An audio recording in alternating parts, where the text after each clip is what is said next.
Muy bien, pues muy buenas noches a todos. Gracias nuevamente a River Pharma por la invitación a colaborar en estas jornadas. El día de hoy voy a manejar pues la segunda parte de lo que hemos estado trabajando con parásitos gastrointestinales en rumiantes. Vamos a hoy a ver una plática en que se denominó el desafío de los parásitos gastrointestinales en la ganadería sostenible. Vamos a hablar sobre el diagnóstico y el tratamiento que estamos dando hacia los animales.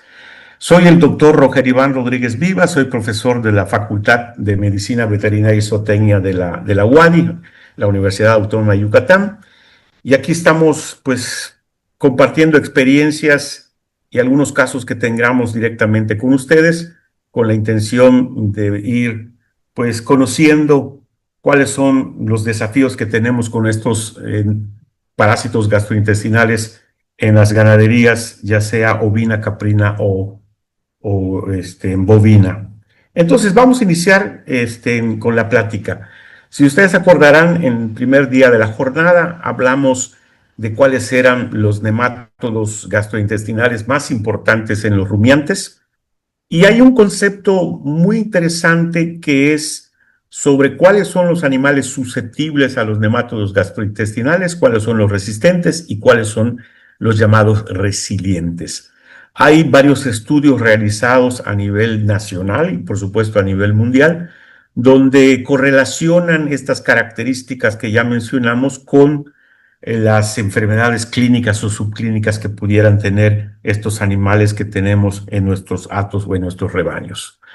Cuando hablamos de resistencia, es la iniciación y mantenimiento de una respuesta provocada por el hospedador para suprimir el establecimiento de parásitos y, por supuesto, eliminar la carga parasitaria. Cuando hablamos de carga parasitaria es el número o la cantidad de nemátodos o de parásitos que podemos encontrar en el tracto digestivo. Todo va a depender de la especie o el género de parásito que estemos hablando. Algunos se localizan, como vimos en la primera plática de la jornada, que se localizan en el abomaso, y otros en el intestino delgado y otros en el intestino grueso.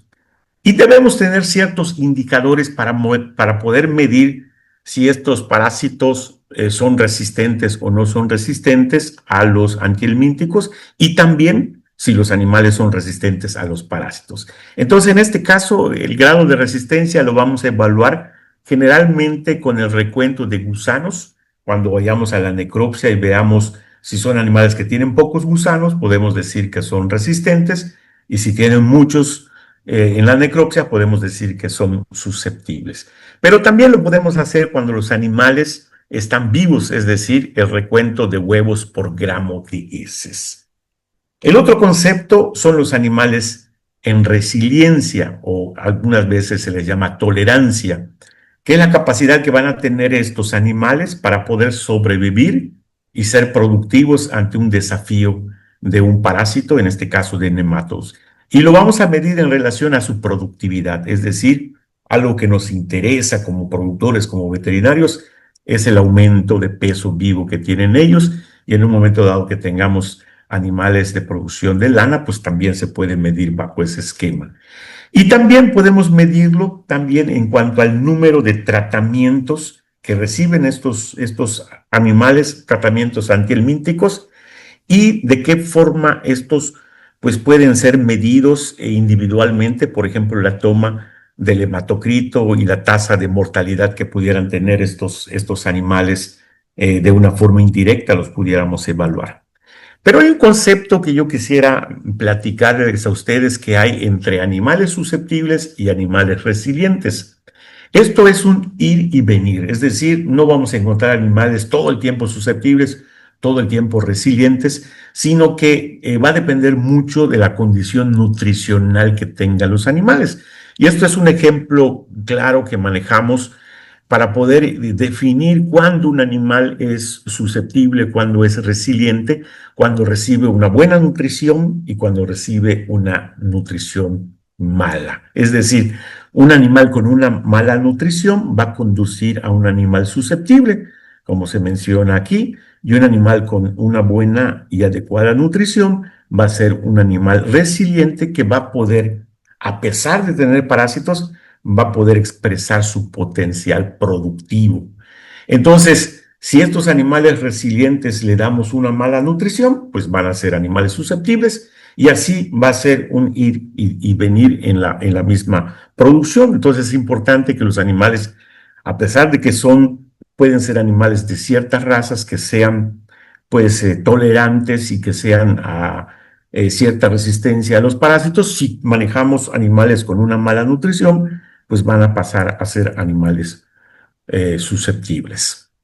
Platicamos en la primera jornada los estados en que se tiene, que son los susceptibles, los resistentes y los resilientes, y lo podemos medir a través de las cargas parasitarias en el tracto digestivo. Por ejemplo, un animal susceptible, lo vemos aquí, tienen infecciones altas y que muchos dicen que tienen alrededor de 10.500 parásitos alrededor de ellos, van a presentar un volumen del paquete celular del hematocrito del 15%, van a tener una condición corporal mala, que va entre 1.5 y 2, y acuérdense que vimos el concepto de ver la coloración de las mucosas de los animales en relación a las anemias que se producen por parte de ciertos parásitos, como el caso particular del moncus, pues va a tener coloraciones pálidas. Si hablamos de animales resistentes, pues van a tener cargas parasitarias bajas, alrededor de 500, 40% de hematocrito, una buena condición corporal y sus mucosas las vamos a ver normales. Pero si vemos que ese ir y devenir que tenemos entre animales que son susceptibles, pero podemos tener animales bien nutridos, animales que pudiéramos llevarlo hacia la condición de resilientes, pues van a tener una parasitosis media o un poco mejor, alrededor de 2.500 parásitos en su tracto digestivo. Vamos a tener un hematocrito de los animales más o menos en condición media. Su condición corporal se va a mantener siempre buena y la coloración de las mucosas también van a ser buenas. Entonces, ¿qué es lo que nosotros debemos promover a través de la medicina veterinaria y los propios productores? Es aquellos animales que son susceptibles, revertirlos a que sean animales resilientes para que tengan pocos parásitos, tengan mejor paquete celular, van a tener mejor condición corporal y sus mucosas van a estar, pues van a estar normales. Esto creo que lo vimos también en la sesión pasada, donde hay una representación de cómo están distribuidos los animales con parásitos dentro de un hato bovino y de un rebaño ovino. Aquí, si podemos ver en la parte izquierda, como les decía, el 40% de los bovinos tiene parasitosis muy bajas. Es decir, son aquellos animales que son resilientes, que pueden expresar su potencial productivo sin incluso recibir desparasitaciones. Pero hay un 15% que si no hacemos nada, pues esos animales tienen altísimas cargas parasitarias y pueden sufrir entonces las enfermedades clínicas y conducir a la muerte de los animales. Y existe también un 45% de animales que pueden tener una infección subclínica, que están dejando de ganar peso, por ejemplo, y que estos animales deberían ser desparasitados. Entonces, esto es un ir y venir, y en la siguiente gráfica que podemos ver son el mismo tipo de datos, pero si ustedes se pueden ver aquí en la parte del eje de las Y, ven la cantidad de animales y en de las X vemos huevos por gramo de heces. Entonces la curva cambia, pero la interpretación es la misma. Es decir, el 20% de los animales tienen pocas cargas parasitarias, el 20% tiene muchas cargas parasitarias y el 60% de los animales pues tienen cargas parasitarias pues regulares. Entonces, ¿cuál es la indicación aquí? Que en el caso de los ovinos, el 20% de los animales pueden dejarse sin ningún problema para poder dejarlos sin la desparasitación y promover lógicamente que haya nemátodos que no tengan contacto con los antihelmínticos y formar un concepto que se llama refugio, que posteriormente lo vamos a platicar más adelante. La gran pregunta es cuáles son los factores que favorecen la susceptibilidad de estos nematodos gastrointestinales, llámese en cabras, ovinos y bovinos. Pues una de las cosas interesantes es la edad. Mientras más jóvenes estén los animales, pues pueden tener efectos más severos. Cuando se habla de cabras y borregos, generalmente hablamos el postdestete, es decir, va a haber el problema cuando estamos destetando a ese cabrito, cuando estamos destetando a esa oveja, van a sufrir problemas de parásitos gastrointestinales. Y en el caso del bovino, pues es cuando el bovino empieza a consumir pasto, porque los primeros meses generalmente es un monogástrico, de tal forma que solamente consume leche y con la leche, pues con esos tienen los elementos necesarios para su desarrollo. Entonces va a depender mucho de la especie animal. Y un concepto muy importante son las hembras antes y después del parto. Hay un proceso que se llama relajación peripartal de la inmunidad, que ahorita voy a platicar sobre esto. El estado nutricional que hemos hablado, debemos proporcionar a los animales una buena cantidad de proteínas y una buena cantidad de energía para que ellos puedan entonces pues expresar su potencial productivo y sean capaces de desarrollar una respuesta inmune hacia esos parásitos. Sabemos que hay ciertas razas que son susceptibles, que ahorita vamos a platicar.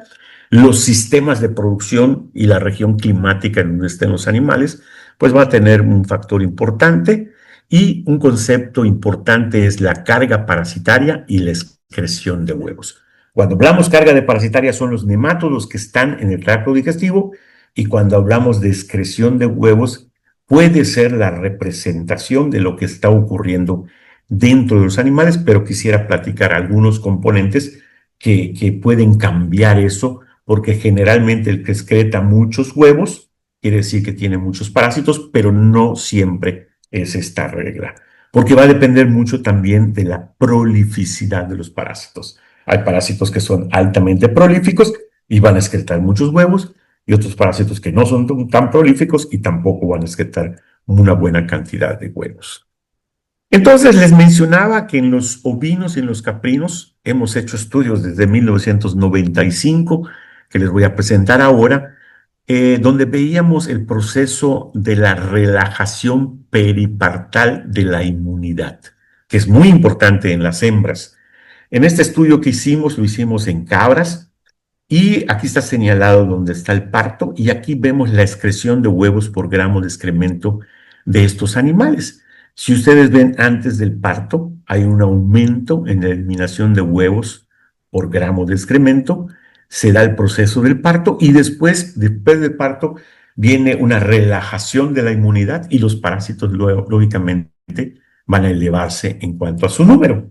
Y de aquí la capacidad que nosotros tengamos de que las hembras pueden ser fuente de infección hacia sus crías, principalmente porque excretan grandes cantidades de huevos en el pasto, se van a transformar de huevos a larva 1, larva 2 y larva 3, y los animales pues jóvenes van a tener mayor contacto con las larvas infectantes, y esto va a hacer que se pueda dar pues un proceso alto en cuanto a la prolificidad que puedan tener. Entonces el parto es un factor que puede inmunodeprimir a las hembras y hacer que las hembras relajen su inmunidad y aumente el número de parásitos. Aquí lo interesante es ver cómo vamos a hacer el diagnóstico de estos nematodos gastrointestinales en rumiantes. Pues inicialmente los indicadores productivos son de suma importancia. El veterinario, los productores deben bueno, estos animales están ganando buena cantidad de peso, estos animales están dejando de producir leche, entonces pues son indicadores importantes. Pero lo que mucho les interesa a los productores pues es la ganancia de peso, porque eso está muy reflejado con la ganancia que pueden tener desde el punto de vista económico. Y entonces pues uno sabe de que los animales deben ganar tanto gramos por día, y se puede medir si se está tratando de lograr esos indicadores. Otra forma es básicamente a través de los signos clínicos que van a presentar los animales con parasitosis. En la sesión pasada de las jornadas platicamos cuál es la signología que pudieran tener los animales. aquellos signos que hablamos de que puede haber anemia, puede haber formación de edemas en los animales. Entonces son signos clínicos muy relacionados estos con los parásitos.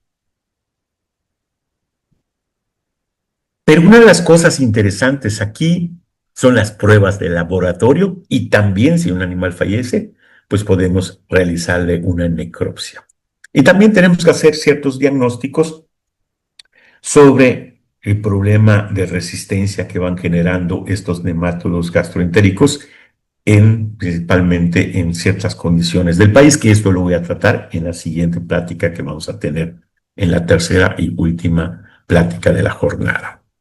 ¿Qué debemos hacer? Pues es tomar muestras de los animales. Las muestras recomendadas son a través de poder tomar las muestras directamente del recto y en algunos casos de que no se pueda tomar directamente del recto, se pudiera tomar heces frescas, tratando de agarrar solamente las heces que estén en la parte superficial y que no tengan contacto con el pasto o con la tierra, de tal forma que no contaminemos estas excretas y podemos tener pues cierta información para poder predecir qué está ocurriendo.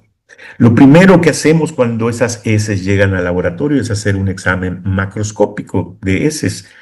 Se ponen en charolas, se pone en agua, se diluye y empezamos a ver si hay algunas formas parasitarias, como aquí en el número 4 que estamos viendo acá, pues vemos unos parásitos, entonces ya nos puede mantener una información de que puede decir que estos animales estén parasitarios. Entonces es importante poder observar las heces primero de forma macroscópica y poder predecir qué está ocurriendo.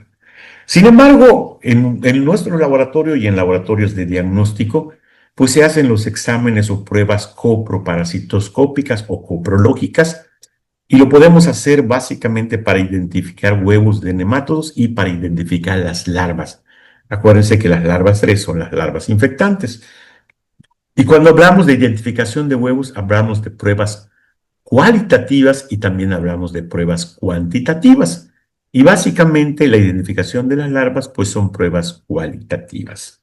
Entonces, esto es importante que con las técnicas cualitativas no van a revelar la presencia de los parásitos, pero cuando hablamos de pruebas cuantitativas nos pueden decir cuántos parásitos, cuál es la intensidad que tienen las infecciones y podemos en cierta forma pues relacionar esto con el problema que están teniendo los animales a nivel de campo. Una de las pruebas que hacemos en el laboratorio es la prueba directa, que probablemente no sea muy aplicable a rumiantes, pero sí es muy aplicable, por ejemplo, a otras especies animales como a perros y gatos. Generalmente observamos directamente las heces a través del uso de estos agitadores de madera, donde transferimos una cantidad de excremento a un portaobjetos. Podemos observarlo directamente o los podemos teñir a través de un colorante que se llama Lugol, y esto nos permite poder observar pruebas parasitarias o estructuras parasitarias en las muestras de las heces. Sin embargo, la cantidad que estamos observando de esas heces es una cantidad mínima y los resultados muchas veces no son pues muy buenos, principalmente en los animales productivos, porque muchas veces en los animales productivos necesitamos saber qué tanto parásitos tienen, a diferencia de algunas otras especies animales como perros y gatos, que con el hecho de encontrar animales positivos, pues debe conducir esto a los animales a su desparasitación. Las técnicas más utilizadas en los laboratorios, y especialmente en el laboratorio aquí en la Universidad Autónoma de Yucatán, es una prueba que se llama técnica de flotación, que se fundamenta esta prueba en poder observar los huevos característicos de los nemátodos gastrointestinales en rumiantes, donde podemos detectar incluso infecciones leves porque utilizamos generalmente 2 gramos de heces. Cuando lo hacemos de forma directa son, no sé, unas cantidades muy pequeñas, pero aquí ya podemos hablar de gramos de heces y podemos entonces observar a través de estas pruebas, podemos hacer este diagnóstico. Una cosa interesante que es que los huevos de los nematos y algunos otros protozoarios como coccidias más o menos tienen una densidad que va de 1.050 a 1.150. Entonces lo que hacemos con estas pruebas, utilizamos soluciones un poquito más densas que ellas, soluciones que vayan de 1.2 o 1.200 a 1.300 de densidad, de tal forma que si ponemos los huevos en esa solución densa, los huevos van a flotar. Por eso le llamamos técnica de flotación. Y las soluciones que vamos a utilizar, pues podemos utilizar soluciones de distintas formas. Por ejemplo, la sal común, el sulfato de zinc, el sulfato de magnesio. Hay algunos laboratorios que producen sus propias soluciones, entonces solo tenemos que comprar la solución. Y las densidades, por ejemplo, nitrato de sódico, con densidades de 1.200 a 1.360. Pero aquí tengo resaltado con negritas solución saturada de azúcar. Nosotros le llamamos solución saturada de azúcar, que es básicamente agua con azúcar. ¿Y qué es lo que hacemos nosotros? Agarramos 1 litro de agua, lo hervimos hasta que llegue en ebullición, le ponemos 1 kilogramo 270 gramos de azúcar, lo revolvemos y hacemos que se diluya el azúcar y después le tiramos un densímetro y nosotros generalmente trabajamos con densidades más o menos de 1,270, 260 o a partir de 1.200. Entonces, hay esas formas que podemos medir la densidad, pero si sabemos que los huevos tienen densidades de 1.050 a 1.150, pues con 1.200 o un poco más pueden entonces flotar, y de eso también tenemos las pruebas de flotación centrifugada. Esta es la prueba de flotación centrifugada que hacemos en nuestro laboratorio. Lo voy a explicar de una forma muy rápida. Lo que hacemos nosotros, utilizamos un embudo donde lo ponemos este embudo en un recipiente, ponemos en una báscula, ponemos la cantidad de excremento y hacemos que tenga esto 2 gramos. Es decir, una vez que tengamos todo eso, se le pone lo que le llamamos tara, lo ponemos en 0 y después le agregamos 2 gramos de excremento. Después vamos a ponerle una solución densa de 1.270, que es lo que usamos nosotros en el laboratorio. Se lo ponemos a este recipiente. Tenemos un pequeño colador, un colador en esta parte, de tal forma que vamos a diluir entonces esta solución con las heces, y el colador nos ayuda generalmente a filtrar solamente las partículas pequeñas, y todas las partículas grandes se van a quedar en el colador.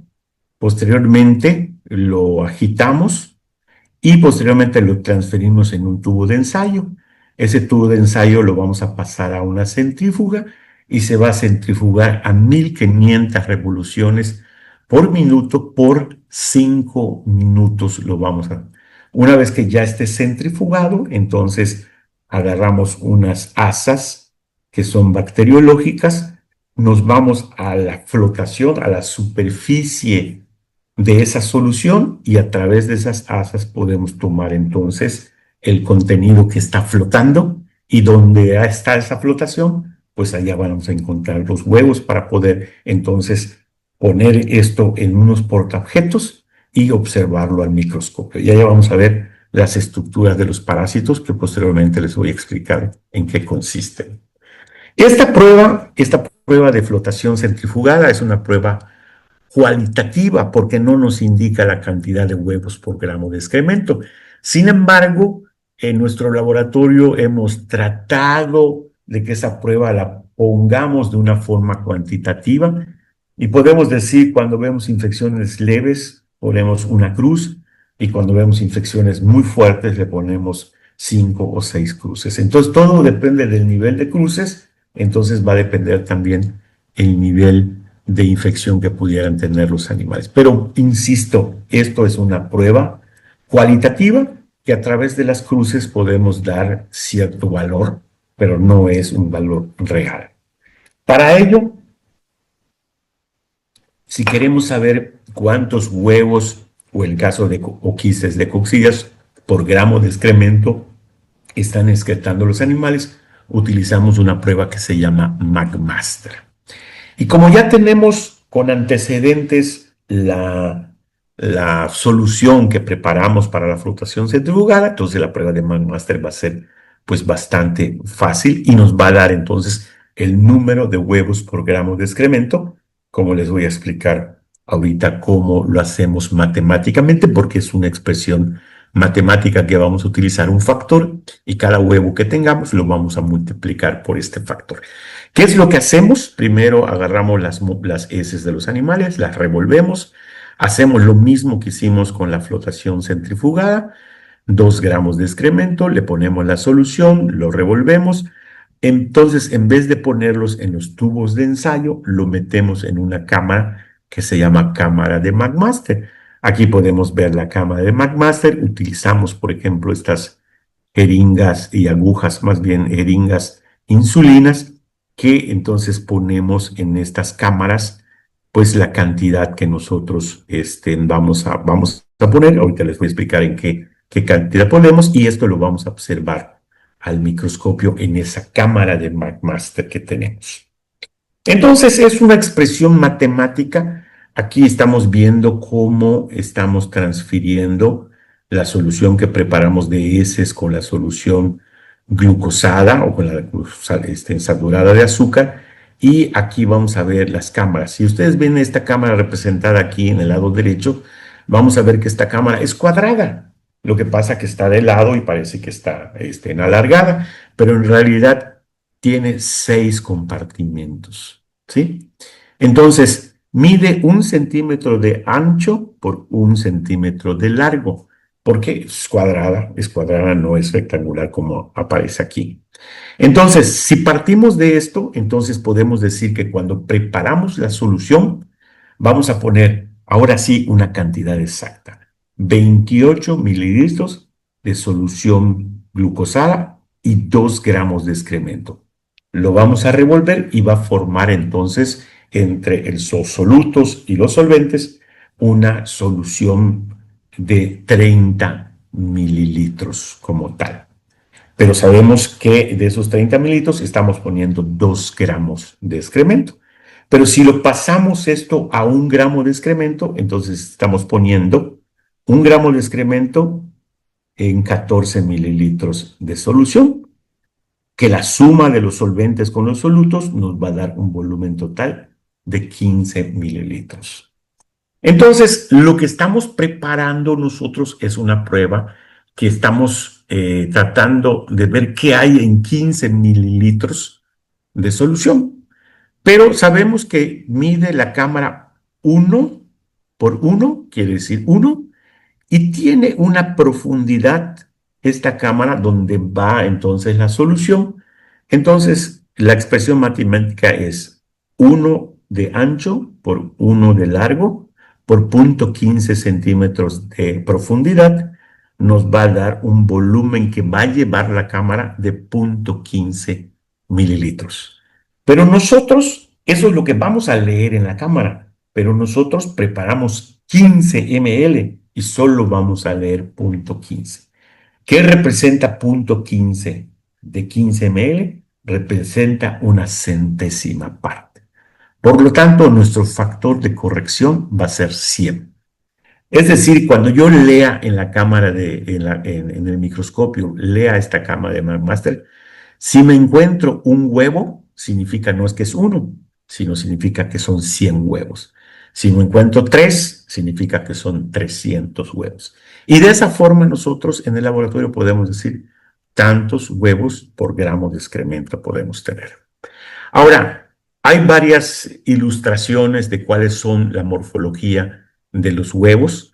Se maneja una familia que se llama Trichostrongylidae, que también le llamamos estrongilidas o estrongilidos, que está compuesto con varios géneros, incluyendo los más importantes y rumiantes como son Hemoncus, Teladorsagia, Cooperia, Trichostronchylus, Bunostomum, o Esophagostomum, que son huevos muy parecidos y por lo tanto, cuando hablamos de huevos, hablamos de esas familias que le llamamos familia Trichostrongyloidea como tal. Pero hay ciertos huevos que podemos ver sin que podamos confundirnos, como el caso de Nematodirus, como el caso de Trichuris, Strongyloides y también de un céstolo que se llama Moniesia. Entonces, cuando estamos hablando de huevos, generalmente hablamos de un orden o de una familia, como está aquí. Cuando queremos ver a qué género pertenece, entonces nos vamos con las larvas. Y cuando queremos hablar de las especies de parásitos, entonces nos vamos con el adulto. Es decir, si queremos ver si es Hemoncus y además es Contortus, entonces tenemos que ir con los parásitos adultos a través de las necropsias de los animales. Yo no soy muy fanático de poder decir indicadores en el número de huevos por gramo de excremento en la cual requiera una infección leve, ligera, moderada o grave. Sin embargo, en un libro que escribí en el 2005 me atreví a hacer este tipo de cuadros que siento que todavía están vigentes, pero tiene que haber, por supuesto, otro tipo de análisis para poder decidir si los animales reciben tratamiento o no reciben tratamiento. Es decir, en el caso de los bovinos, cuando hay infecciones menores a 100 huevos por gramo de excremento, quiere decir que hay una infección leve. Cuando hay de 100 a 300 es una infección ligera y cuando hay de 301 a 2000 es moderada y más de 2000 es una infección grave. ¿Qué es la recomendación práctica que hacemos nosotros? Cuando hagamos un estudio coproparasitoscópico y tengan los animales 301 o más huevos por gramo de excremento, esos animales deberían ser desparasitados. Esto es en el ganado bovino. Que se fijen mucho de estas tablas porque ahorita voy a pasar a otra especie que son los ovinos. Cuando los animales tienen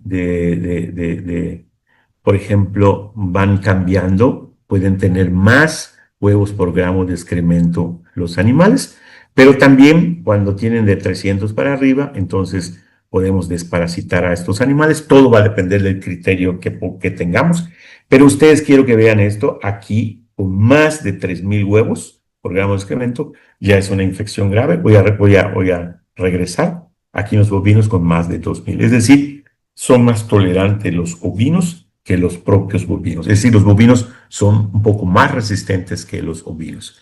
Pero cuando pasamos a los caprinos, también el concepto es igual, pero las infecciones graves se logran en los ovinos, en los caprinos, cuando se llega a tener más de 4000 huevos por gramo de excremento. Entonces, va a depender mucho de la especie animal y no podemos entonces generalizar cuando hablamos de rumiantes en términos generales.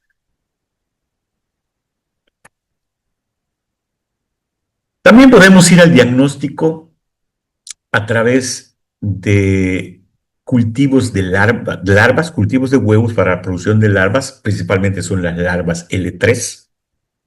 Y no voy a abundar tanto porque esto más bien los parasitólogos son los que hacemos ese tipo de estudios, pero es importante que ciertos parásitos gastrointestinales de los rumiantes tienen sus cabezas y esas cabezas son distintivos para poder entonces hacer el diagnóstico. Y lo más interesante de las larvas es el tamaño de la cola que tienen estos. Es decir, estos son de cola corta, estos son de cola mediana y estos son de cola larga. Entonces, si vemos un nematodo de una cola corta, pues descartamos los de cola mediana y cola larga. Entonces, allá nos vamos a ir y poder diagnosticar si se trata de un género. Acuérdense que los huevos del orden Strongylida son muy parecidos y los reportamos como orden. Pero si queremos saber qué género son, entonces tenemos que hacer cultivo de esos huevos, obtener las larvas 3 y con las larvas 3 podemos hacer el diagnóstico de estas parasitosis. Seguimos viendo cuáles son los factores en este caso para los bovinos. Es importante saber que la humedad y la temperatura es un factor muy importante principalmente en los bovinos. Mientras mayor carga animal, hay mayor parasitosis. Esta es una expresión que normalmente decimos que mientras más carga animal, hay más parásitos en los animales. El mal estado nutricional también se refleja en los bovinos. Hemos platicado de ovinos y de caprinos, pero también puede manifestarse en los bovinos. Los animales con altos requerimientos, entonces es importante que sepamos que tenemos que darle sus requerimientos nutricionales para que no tengan una mala nutrición y puedan entonces pasar de ser animales resilientes a animales susceptibles.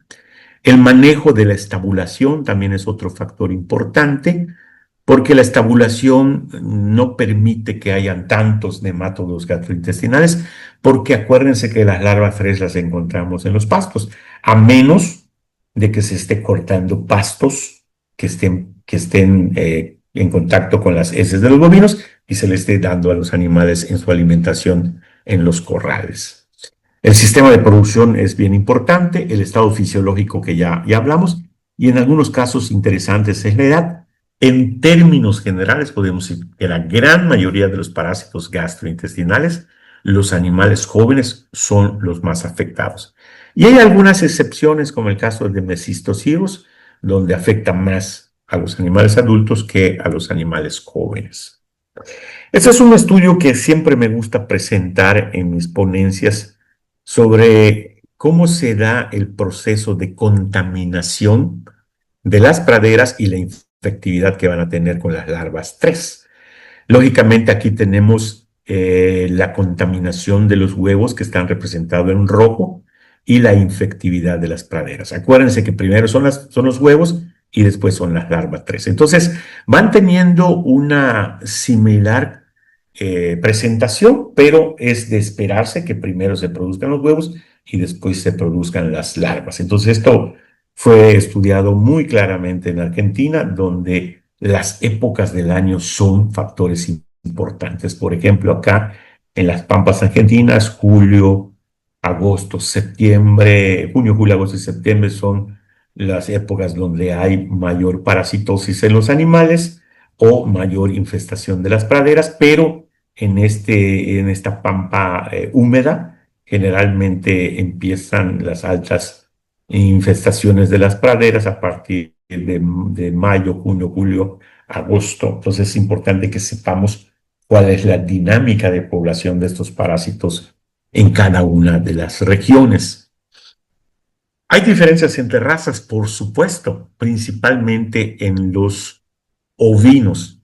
Hay estudios que se han hecho, por ejemplo, en la UNAM, donde se ha comparado diferentes razas, donde se les da, por ejemplo, esta Black Belly con Columbia, se les dio infestaciones con Hemoncus y cómo ellos entonces eliminaban huevos por gramo de excremento y se ve que la raza Black Belly era una raza resistente a los parásitos y eliminaba menor huevos por gramo de excremento.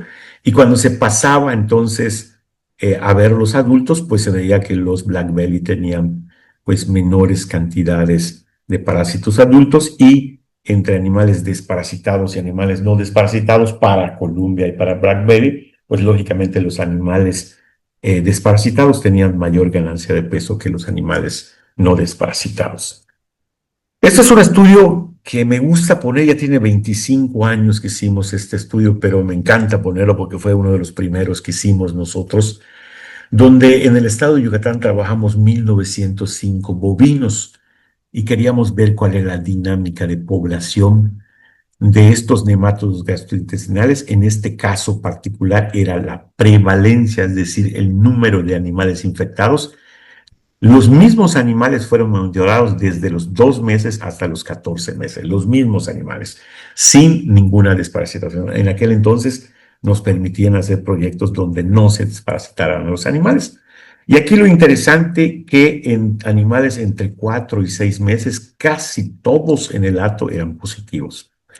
Y cuando pasamos a ver la cantidad de huevos por gramo de excremento que excretaban estos individuos, acuérdense que a partir de 300 en el bovino ya les afecta grandemente, Pero cuando tienen de 4 a 6 meses, como vimos acá que casi todos están infectados, pues tienen parasitosis entre 350 y 450. Entonces son las épocas o la edad de los animales en que empiezan a tener problemas graves, y dentro de los programas de control tenemos que ir encaminados a tomar decisiones, principalmente en este caso para la edad de los animales. Es importante considerar la edad de cada uno de ellos. Y otros estudios que hemos hecho en los bovinos en el estado de Yucatán, en el sureste del país, es cómo se da las dinámicas poblacionales de los nematodos gastrointestinales, principalmente el parásito Hemoncus, en la época de sequía, que son bajos, y cómo se da en la época de lluvia. Apenas empieza a ver la lluvia, generalmente ocurre en Yucatán a partir del mes de junio, julio, agosto, septiembre y octubre, que son las épocas de lluvia. Aumentan las cargas parasitarias porque aumenta la humedad en las praderas, y esto permite que se produzca mayor número de larvas infectantes y mayor infección de los animales. Entonces, nosotros debemos concentrarnos principalmente en el control de los parásitos en las épocas húmedas que tenemos en el sureste del país, y probablemente no preocuparnos tantos cuando tengamos condiciones de sequía muy extremas, donde hay una radiación solar muy fuerte y desecan las larvas que están en el campo. Ahora es importante señalar qué antihelmínticos usar. Entonces va a depender mucho también de la especie animal. Es importante nosotros que podamos ver las dosis que reciben cada animal dependiendo la especie animal. Y ahorita voy a poner algunos ejemplos importantes. Básicamente para el tratamiento de los helmintos y los tratamientos de los nemátodos gastrointestinales en los rumiantes, hay tres familias importantes: los llamados benzimidazoles, que incluye a los provenzimidazoles, por supuesto. Y esto incluye sustancias activas como el albendazol, el fenbendazol, el oxfendazol y el sulfóxido de albendazol. Todos estos son orales, excepto el sulfóxido de albendazol, que es de una forma intramuscular que se utiliza en los bovinos. Aquí tenemos las dosis de miligramos por kilogramo de peso. Luego pasamos básicamente a los imidazotiazoles. Básicamente el más importante es el levamisol, y 7.5 miligramos por kilogramo de peso. Entonces son de los antihelmínticos que todavía se siguen utilizando.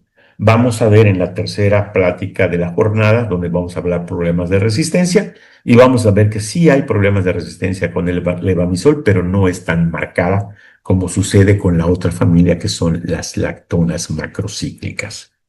En el ganado generalmente se utiliza la ivermectina, la doramectina y la moxidectina. Hay otras que se están utilizando, como por ejemplo la eprinomectina. La gran ventaja es la dosis que se dan en los bovinos, es de 0.2 miligramos por kilogramo o 200 microgramos por kilogramo de peso por vía subcutánea. Esto es para los bovinos. Esto es un libro que acabamos de editar junto con el doctor Felipe Torres, donde nosotros hacíamos las comparaciones de los productos químicos que se utilizaban, por ejemplo, los benzimidazoles, los imidazotiazoles y las lactonas macrocíclicas, y hacíamos la comparación entre borregos y cabras.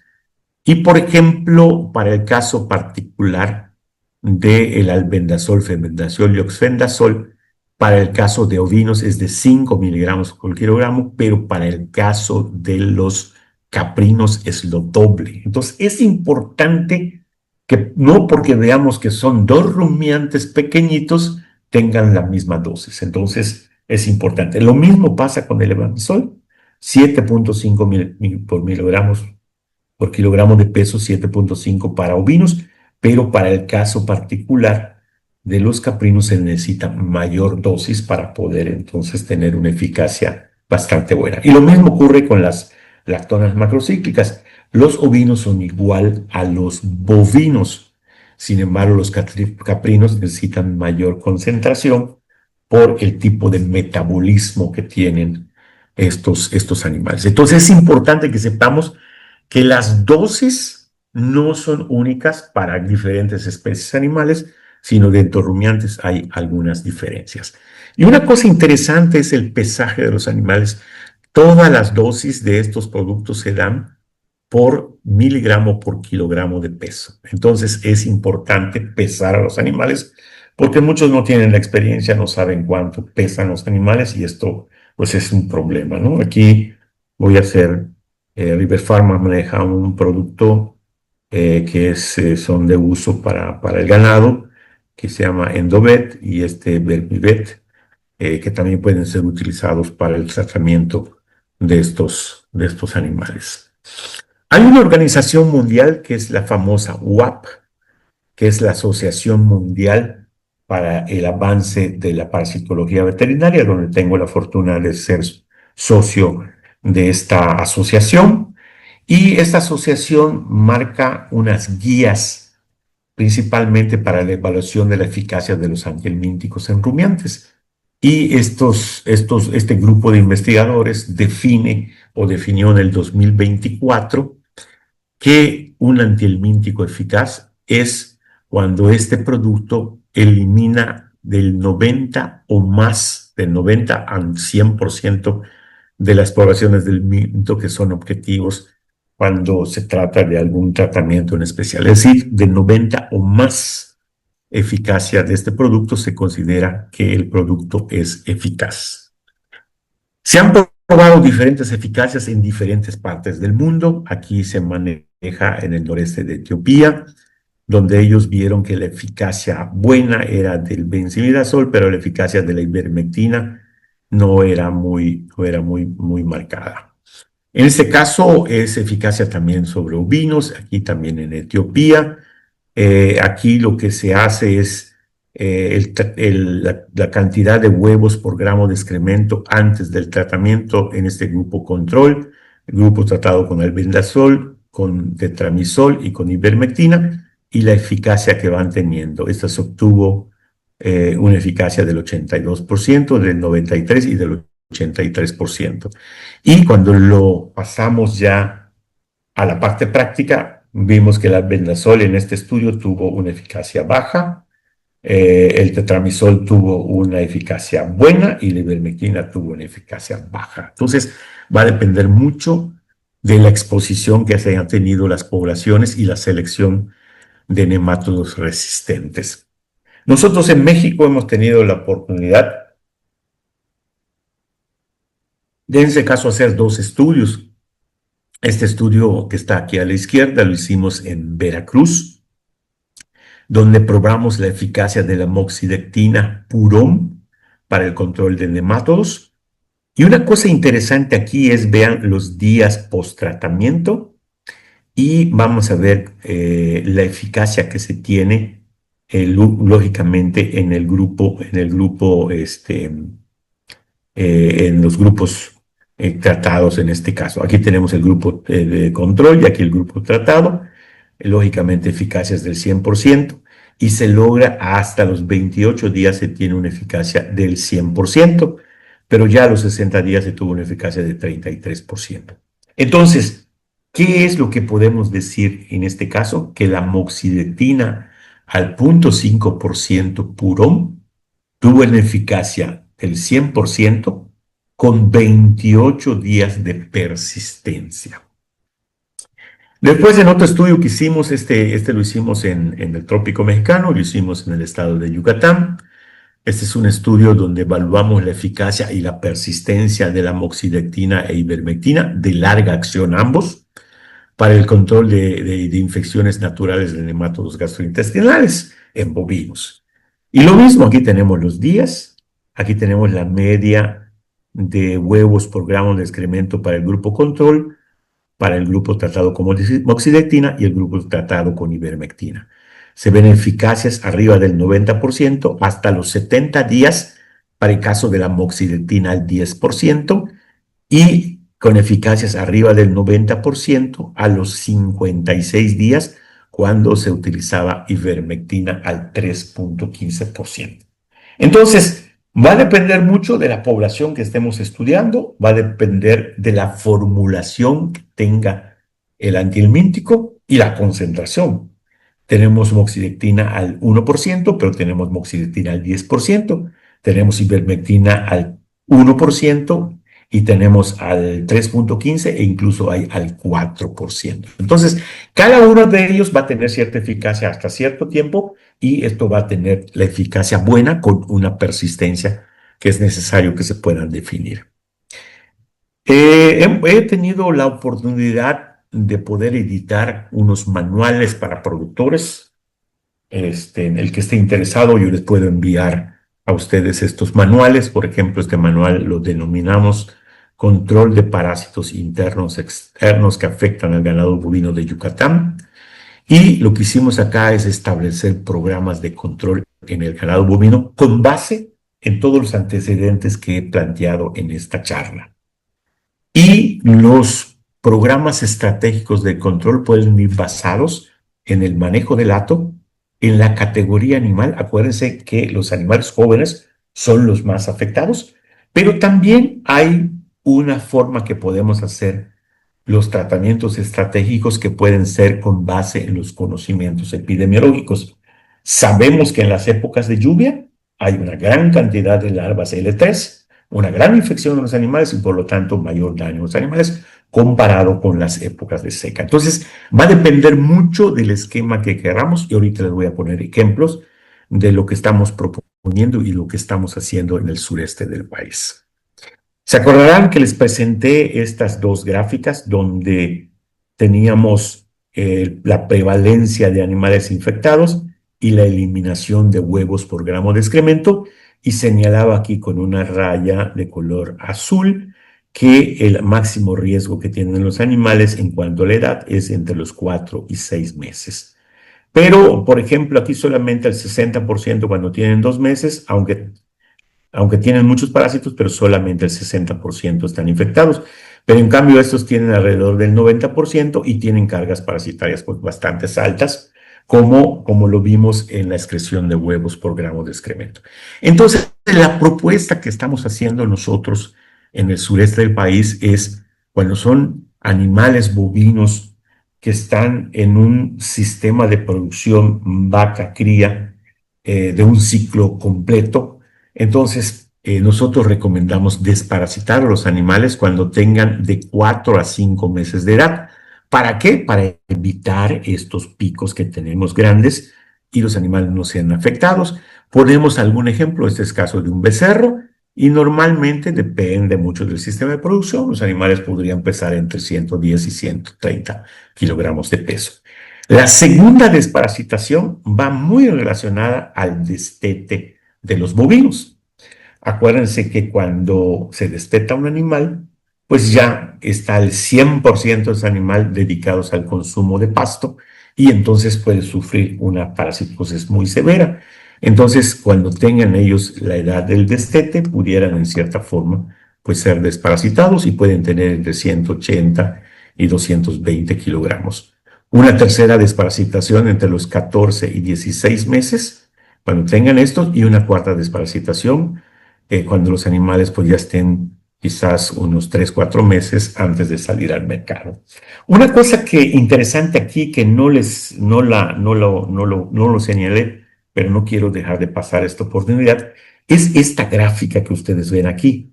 Los animales, mientras más edad tengan, tienen más eliminación de huevos por gramo de excremento, porque generalmente tienen su primo infección, es decir, su infección en los primeros días de nacidos, y conforme va avanzando la edad, solita las cargas parasitarias van disminuyendo.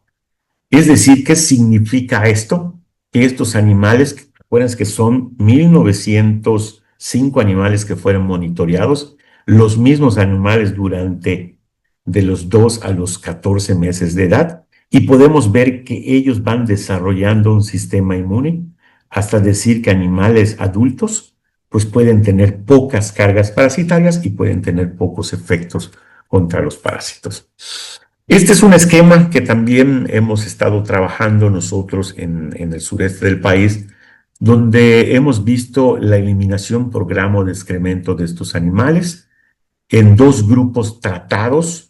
Un grupo tratado, por ejemplo, de agosto, otros en noviembre y otros bueno, agosto y noviembre y el otro en agosto, enero, pero generalmente es en la época de lluvia comparados con animales que no son desparasitados, que se pueden tener muchísimas cargas parasitarias y nos ha dado muy buenos resultados la desparasitación de los animales en la época de lluvia. Y ya para finalizar esta charla, una gran pregunta que siempre nos hacen a los investigadores, que es, ¿se debe tratar a los animales bovinos adultos? Y la respuesta es sí, en ciertas circunstancias. Por ejemplo, en vacas son resistentes a los nematodos porque han tenido experiencia en la adquisición de la inmunidad constante. Acuérdense las gráficas que les mostré, van bajando las cargas parasitarias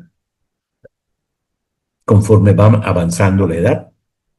Y yo en lo particular sí recomiendo desparasitar vacas en casos particulares que tengan una baja condición corporal, por ejemplo, los animales, y puedan ser también fuente importante de infección hacia los becerros. En esas circunstancias, las hembras deberían ser desparasitadas.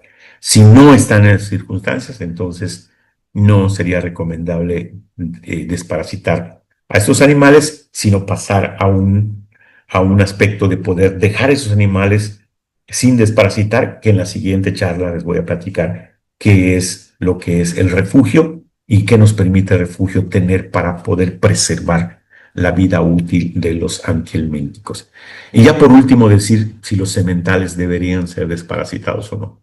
Yo en lo particular sí los desparasito, porque los sementales, a pesar de ser cierta resistencia, tener cierta resistencia a los nematodos gastrointestinales por la experiencia que han tenido durante toda su vida, son animales que exigen una alta desgasto energético por la actividad reproductiva que tienen, y en este caso principalmente desparasitar a esos animales en épocas de lluvia. Entonces yo sí desparasitaría a los sementales y los desparasitaría generalmente, puede ser dos desparasitaciones en la época de lluvia, y esto nos permitiría a nosotros poder controlar los nematodos y preservar la vida útil de estos antihelmínticos que son utilizados. Pues creo que es todo lo que les quería presentar en esta charla. Estoy, pues, lógicamente en contacto con ustedes. Nuevamente les doy mi correo electrónico, es rvivas@correo.fadi.mx, donde podemos estar en contacto y pudiéramos, pues, aclarar algunas dudas o compartir con ustedes algunas experiencias que tengan y podamos, pues, enriquecer, pues, esta plática que tuvimos. Pues muy buenas noches a todos y muchas gracias.